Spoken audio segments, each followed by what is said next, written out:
प्यारे बच्चों, कैसे हैं आप लोग। आशा करते हैं कि आप लोग अच्छे होंगे, स्वस्थ होंगे, मस्त होंगे और आप लोगों की तैयारी बेहतर चल रही होगी।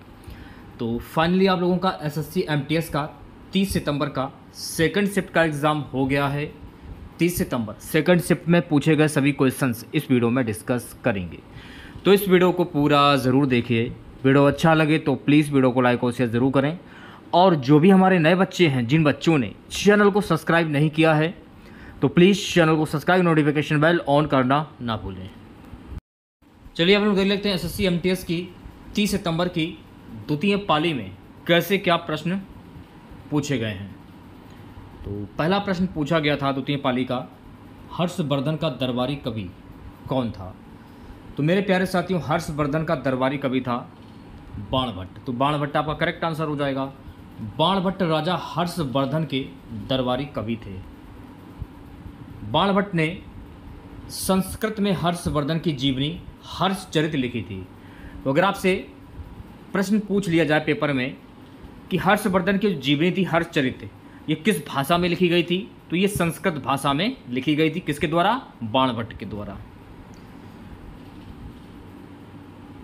वह अपनी जीवनी में थानेसर के साथ अपने संबंध का वर्णन करता है। राजा हर्षवर्धन के दरबारी कवि बाणभट्ट ने उनकी जीवनी हर्षचरित को संस्कृत भाषा में लिखा था। तो ये भी फैक्ट आपको ध्यान रखना है। अगर आपसे ये पूछ लिया जाए कि सम्राट हर्षवर्धन ये किस वंश से थे, तो सम्राट हर्षवर्धन पुष्यभूति वंश के थे, ये आपको ध्यान में रखना है। और हर्षवर्धन को चालुक्य वंश के पुलकेशिन द्वितीय शासक ने हराया था। अगर आपसे ये पूछ लिया जाए एग्जाम में कि हर्षवर्धन को किसने हराया था, तो हर्षवर्धन को चालुक्य वंश के पुलकेशिन द्वितीय शासक ने हराया था।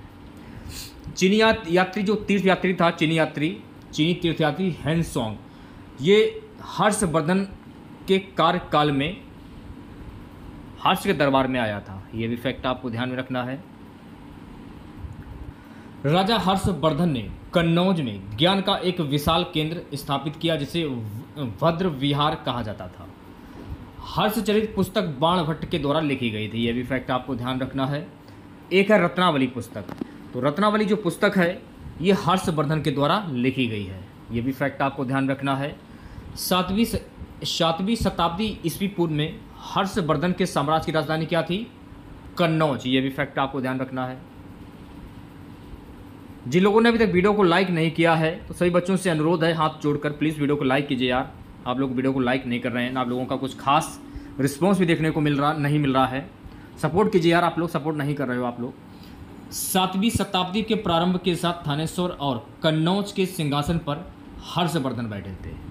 तो ये सारे फैक्ट आपको ध्यान में रखने, क्योंकि एसएससी एमटीएस के एग्ज़ाम में इन्हीं फैक्ट से प्रश्न पूछे जाते हैं। अगर आपको इसकी पीडीएफ चाहिए तो आप हमारा टेलीग्राम चैनल और व्हाट्सअप चैनल जो है उसे ज्वाइन कर लीजिए। लिंक आपको वीडियो के डिस्क्रिप्शन में मिल जाएगा, जल्दी से जाइए और ज्वाइन कर लीजिए आप लोग। सो गाइस, नेक्स्ट क्वेश्चन पूछा गया था कि छत्तीसगढ़, झारखंड और पश्चिम बंगाल से कौन सा नृत्य संबंधित है। अब देखिए, आप लोगों ने छऊ नृत्य सुना होगा, जो कि झारखंड, पश्चिम बंगाल और छत्तीसगढ़ में किया जाता है। छऊ नृत्य की मैं बात कर रहा हूँ। पूर्वी भारत का छऊ नृत्य जो है ये उड़ीसा, झारखंड और पश्चिम बंगाल में किया जाता है। ठीक है। छऊ लोक नृत्य पश्चिम बंगाल राज्य से संबंधित है। ठीक है। छऊ नृत्य छत्तीसगढ़ राज्य से भी जो कि आम लोगों का एक लोक नृत्य है। तो छऊ नृत्य जो है ये छत्तीसगढ़ से संबंधित है।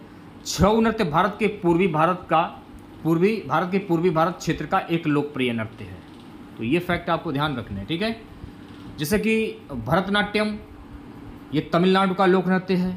कथक जो है ये उत्तर प्रदेश का लोक नृत्य है। कथकली जो है ना ये केरल का लोक नृत्य है। कुचिपुड़ी जो है आंध्र प्रदेश का लोक नृत्य है। ओडिसी ये उड़ीसा का लोक नृत्य है। शास्त्रीय नृत्य जो है ये असम का लोक नृत्य है। मणिपुर का लोक नृत्य है। मोहिनीअट्टम जो है केरल का लोक नृत्य है। तो ये सारे फैक्ट आपको ध्यान में रखने हैं। तो लोक नृत्य से भी प्रश्न जो है पूछे जा रहे हैं। और कुछ ऐसे भी प्रश्न हैं जो कि आपके अभी हाल ही में एसएससी सीजीएल के जो आपके एग्ज़ाम हुए हैं, उनमें से काफ़ी क्वेश्चन जो है रिपीट हो रहे हैं। अगर आपका किसी भी शिफ्ट में एग्ज़ाम अगर लगा हुआ है, तो आप हमारे जितने भी वीडियो एसएससी सीजीएल के मैंने डाले हैं उन वीडियो को देखकर जरूर जाएगा। आपको 100% क्वेश्चन जो फंसा हुआ मिलेगा पेपर में CMTS के एग्ज़ाम में, ठीक है। मैं जीके की बात कर रहा हूँ। और करंट अफेयर्स की अगर मैं बात करूँ तो फिलहाल तो अभी 2023 के करंट अफेयर्स से क्वेश्चन पूछे जा रहे हैं। अगर आपका किसी भी शिफ्ट में एग्ज़ाम लगा हुआ है तो आप 2023 के करंट अफेयर जरूर देख कर जाइएगा आप लोग। भारत ने किस ओलंपिक में पहला गोल्ड मेडल जीता था? तो मेरे प्यारे साथियों, भारत ने वर्ष 1928 में ओलंपिक में पहला गोल्ड मेडल जीता था।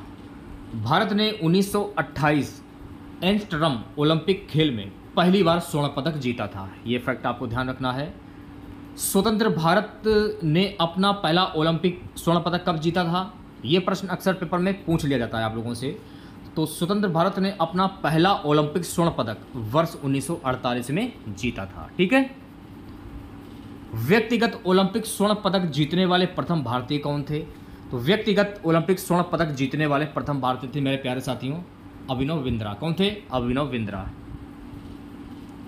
भारत ने पहली बार 1900 ओलंपिक खेलों में भाग लिया था। तो भारत ने पहली बार ओलंपिक खेलों में भाग कब लिया था? वर्ष 1900 में लिया था, ठीक है। ये भी आपको ध्यान रखना है। भारत ने 1980 में ओलंपिक खेलों में पुरुष हॉकी में स्वर्ण पदक जीता था। ये भी फैक्ट आपको ध्यान में रखना है। स्वतंत्र भारत ने हॉकी के खेल में अपना पहला ओलंपिक स्वर्ण पदक वर्ष 1948 में जीता था। तो ये भी फैक्ट आपको ध्यान में रखना है। वर्ष 1900 में भारत ने ओलंपिक खेलों में भाग लिया जो पेरिस में आयोजित किया गया था। वर्ष 1900 में भारत ने ओलंपिक खेलों में भाग लिया था जो कि पेरिस में आयोजित किया गया था। 1960 ओलंपिक खेलों में भारत ने स्वर्ण पदक जीता था। 1960 में ओलंपिक खेलों में भारत ने कोई स्वर्ण पदक नहीं जीता था। तो ये भी फैक्ट आपको ध्यान रखना है। अगर आपसे पेपर में पूछ लिया जाए कि किस सन में कौन से ओलंपिक खेलों में भारत ने स्वर्ण पदक नहीं जीता था, तो 1960 के ओलंपिक में भारत ने कोई स्वर्ण पदक नहीं जीता था। दो व्यक्तिगत ओलंपिक पदक जीतने वाली पहली भारतीय महिला एथलीट कौन है? पीवी सिंधु। कौन है? पीवी सिंधु। तो ये सारे फैक्ट आपको ध्यान में रखने हैं। इसकी पीडीएफ आपको हमारे टेलीग्राम चैनल पर और व्हाट्सएप चैनल पर मिल जाएगी, जल्दी से ज्वाइन कर लीजिए आप लोग। अगला प्रश्न देखिए पूछा गया था विंग्स ऑफ फायर जो है ये किसकी आत्मकथा है? तो मेरे प्यारे साथियों, विंग्स ऑफ फायर जो है ना डॉक्टर एपीजे अब्दुल कलाम की आत्मकथा है। और डॉक्टर एपीजे अब्दुल कलाम को मिसाइल मैन के नाम से भी जाना जाता है। चलिए डॉक्टर एपीजे अब्दुल कलाम के बारे में कुछ महत्वपूर्ण फैक्ट हैं, उनके बारे में जान लीजिए, क्योंकि अक्सर यहाँ से प्रश्न जो है आपसे पूछ लिया जाता है। तो हम बात करें एपीजे अब्दुल कलाम की, तो एपीजे अब्दुल कलाम भारत के कौन से नंबर के राष्ट्रपति थे? 11वें नंबर के राष्ट्रपति थे, ठीक है। ये आपको ध्यान रखना है। उन्होंने 2002 से 2007 तक भारत के राष्ट्रपति के रूप में कार्य किया था। विंग्स ऑफ फायर जो है ना ये एपीजे अब्दुल कलाम की आत्मकथा है। वे भारत के राष्ट्रपति बनने वाले पहले वैज्ञानिक थे। भारत के राष्ट्रपति बनने वाले पहले वैज्ञानिक थे। तो ये भी फैक्ट आपको ध्यान रखना है। वे सियाचिन ग्लेशियर का दौरा करने वाले भी भारत के पहले राष्ट्रपति थे। ये भी आपको ध्यान रखना है। और वो विधानसभा चुनाव में मतदान करने वाले पहले राष्ट्रपति थे ये doctor APJ Abdul Kalam. PUR ग्रामीण क्षेत्रों में शहरी सुविधाएं प्रदान करना योजना की अवधारणा एपीजे अब्दुल कलाम के द्वारा दी गई थी। बिलियन वर्ड्स ई अखबार एपीजे अब्दुल कलाम के द्वारा शुरू किया गया था। यह भी फैक्ट आपको ध्यान रखना है। इन्हें 1957 में भारत रत्न पुरस्कार से सम्मानित किया गया था, लेकिन इन्होंने इस पुरस्कार लेने से इनकार कर दिया था, ठीक है। तो ये जो फैक्ट आप देख रहे हैं, जो मैं आपको फैक्ट बता रहा हूं, इन फैक्ट को अच्छे से देखते चलिए, क्योंकि इन्हीं फैक्ट से आपसे प्रश्न पेपर में पूछा जाता है। डॉक्टर एपीजे अब्दुल कलाम की जो उल्लेखनीय कृतियां इनके बारे में जान लीजिए। भारत 2020, इग्नाइटेड माइंड्स और indomitable spirit, advantage India from challenge to opportunity. ये जो उल्लेखनीय कृतियां हैं ये एपीजे अब्दुल कलाम की हैं, ठीक है। प्लेइंग इट माई वे ये किसकी आत्मकथा है? तो ये सचिन तेंदुलकर की आत्मकथा है। माई कंट्री माई लाइफ ये किसकी आत्मकथा है? लाल कृष्ण आडवाणी की आत्मकथा है। ये भी आपको ध्यान रखना है। One life is not enough ये किसकी आत्मकथा है? तो one life is not enough जो है ना के नटवर सिंह की आत्मकथा है। तो ये सारे फैक्ट आपको ध्यान में रखने हैं। अगर मान लीजिए आपसे एपीजे अब्दुल कलाम के बारे में क्वेश्चन पूछ लिया जाए तो यहाँ से आपसे एक भी प्रश्न आपसे नहीं छूटेगा। अगर आपने एक्स्ट्रा फैक्ट ये देख लिए सारे के सारे तो एक भी प्रश्न आपका नहीं छूटेगा, ठीक है। देखिए अगला प्रश्न पूछा गया था कि किस अनुच्छेद के अनुसार 80 अभिलेख न्यायालय रण होता है? किस अनुच्छेद के तहत 80 अभिलेख न्यायालय रण होता है? अनुच्छेद 129।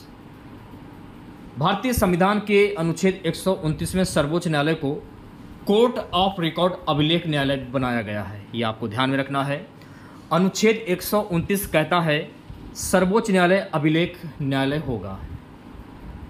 अनुच्छेद 30 की बात करें तो अनुच्छेद 130 में क्या निहित है? इस लेख में सर्वोच्च न्यायालय की कुर्सी से संबंधित प्रावधान है। ठीक है। अच्छा, अनुच्छेद 130 में क्या निहित है? इस लेख में सर्वोच्च न्यायालय की कुर्सी तो मैं आपको बता चुका हूँ। भारत के संविधान अनुच्छेद 120 में क्या उल्लेख है ये भी जान लीजिए कि संसद में कामकाज हिंदी या अंग्रेजी में किया जाएगा।